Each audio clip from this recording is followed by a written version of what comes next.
Channel learn with trick. तो चलिए आज हम लोग गणित के पेडागोजी के प्रमुख प्रश्नों को देखते हैं जो कि सीटेट और एमपीटेट के लिए इम्पोर्टेंट होने वाले हैं।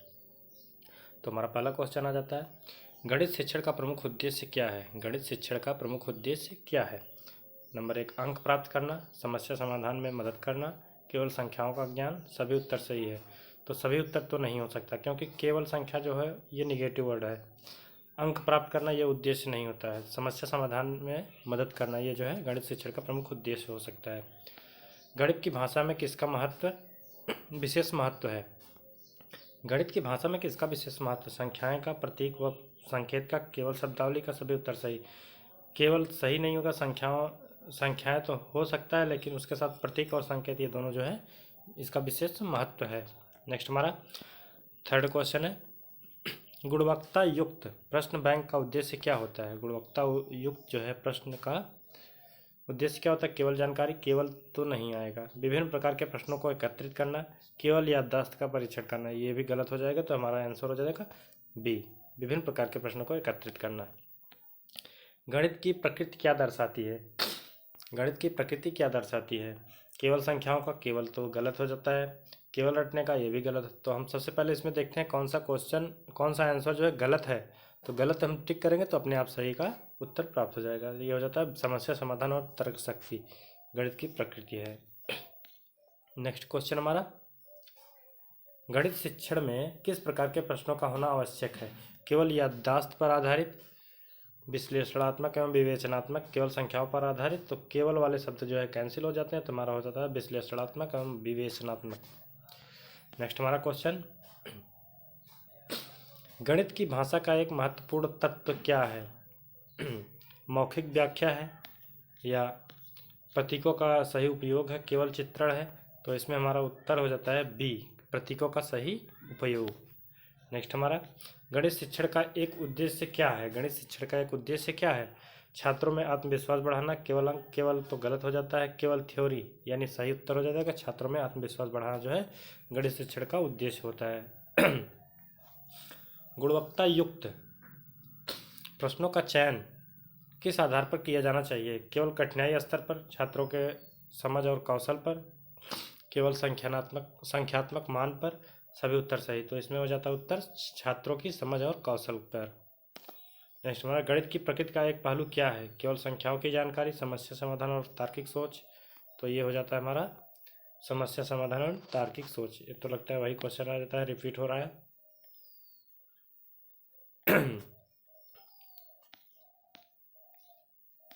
गणित की भाषा कौशल में कौन से तत्व शामिल हैं। तो संकेत, संख्याएं और शब्द ये सब शामिल होते हैं। नेक्स्ट हमारा, गणित शिक्षण का एक विशिष्ट उद्देश्य क्या है। तकनीकी कौशल। तो इसमें केवल वाले शब्द जो है गलत हो जाते हैं तो हमारा उत्तर आ जाता है तकनीकी कौशल का विकास। गुणवत्ता युक्त प्रश्न बैंक का चयन कैसे किया जाता है। तो विभिन्न विषयों और कौशलों के अनुसार इसका जो है चयन किया जाता है। नेक्स्ट हमारा, गणित की प्रकृति के अनुसार गणित क्या है। गणित की प्रकृति के अनुसार गणित क्या है। एक स्थिर विषय, केवल संख्याओं का ज्ञान। केवल तो गलत हो जाता है तो हमारा उत्तर हो जाता है एक गतिशील और विकसित होने वाला विषय है। नेक्स्ट हमारा, गणित में समस्याओं के समाधान छात्रों को क्या सिखाता है। केवल संख्याओं का ज्ञान, केवल थ्योरी का अध्ययन, समस्या समाधान की विधियां। तो ये हो जाता है उत्तर समस्या समाधान की विधियां। नेक्स्ट हमारा, गणित की भाषा में संकेतों का क्या महत्व है। तो संकेतों का जो महत्व है, केवल वाला गलत हो जाता है आंसर। अस्पष्टता और संक्षिप्तता लाना, ये हमारा उत्तर सही हो जाएगा। नेक्स्ट हमारा, गणित शिक्षण में किस प्रकार के प्रश्न सबसे महत्वपूर्ण होते हैं। विवेचनात्मक और विश्लेषणात्मक जो है प्रश्न जो सबसे अधिक महत्वपूर्ण होते हैं। नेक्स्ट हमारा क्वेश्चन,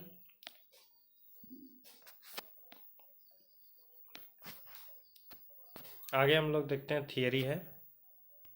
आगे प्रश्न है, इक्वेटिज्म में शिक्षण प्रक्रिया। इक्वेटिज्म में शिक्षण प्रक्रिया किस पर आधारित होती है। सामान्य से विशेष की ओर, विशेष से सामान्य की ओर। नेक्स्ट हमारा, अनुभव पर सभी उत्तर, केवल अनुभव पर सभी उत्तर। तो इसमें हो जाता है हमारा उत्तर सामान्य से विशेष की ओर जो है इक्वेटिज्म शिक्षण प्रक्रिया जो है सामान्य से विशेष की ओर होती है। नेक्स्ट हमारा, डिडक्टिव विधि में प्रमुखता किसका होता है? डिडक्टिव विधि में किसकी प्रमुखता होती है? छात्रों की सक्रियता का, शिक्षण का मार्गदर्शन, ग्रुप डिस्कशन, सभी उत्तर। तो शिक्षक का मार्गदर्शन जो है डिडक्टिव विधि में इसका प्रमुख उद्देश्य होता है, इसकी प्रमुखता होती, सॉरी। डिडक्टिविज्म का मुख्य लाभ क्या है? विचारों का प्रबंधन, स्पष्ट प्रबंधन, छात्रों का कम अध्ययन, केवल थ्योरी पढ़ाना। तो इसमें उत्तर हो जाता है हमारा विचारों का स्पष्ट प्रबंधन। नेक्स्ट हमारा डिडक्टिव विधि का प्रयोग किस प्रकार की समस्याओं में किया जाता है? गणितीय प्रमेय, व्यक्तिगत समस्याएं, जीवन कौशल। तो इसमें हो जाता है गणितीय प्रमेय में। डिडक्टिव शिक्षण का एक उदाहरण हो सकता है किसी नियम को समझाना, छात्रों के अनुभव साझा करना, समूह चर्चा करना। तो इसमें हो जाता है उत्तर हमारा किसी नियम को समझाना। डिडक्टिविज्म में शिक्षण प्रक्रिया किस पर आधारित होती है? तो किस पर आधारित होती है? विशेष से सामान्य की ओर। नेक्स्ट हमारा डिडक्टिव विधि में छात्रों की क्या भूमिका होती है? सक्रिय रूप से भाग लेने की भूमिका होती है। डिडक्टिविज्म का एक उदाहरण हो सकता है गणितीय नियमों का सिद्धांत, प्रयोगात्मक विधियां, केवल पाठ पढ़ाना। तो इसमें हो जाता है प्रयोगात्मक विधियां। डिडक्टिव विधि की प्रमुखता किसकी प्रमुखता होती है? छात्र के अनुभव का। डिडक्टिविज्म का मुख्य लाभ क्या है? छात्र में रचनात्मकता को बढ़ावा देना इसका प्रमुख लाभ है। व्याख्यान विधि में मुख्य रूप से किसका उपयोग होता है? तो शिक्षक द्वारा जो है जानकारी प्रस्तुत करना, यही लाभ होता है। तो आज की क्लास में इतना ही। Thank you for watching.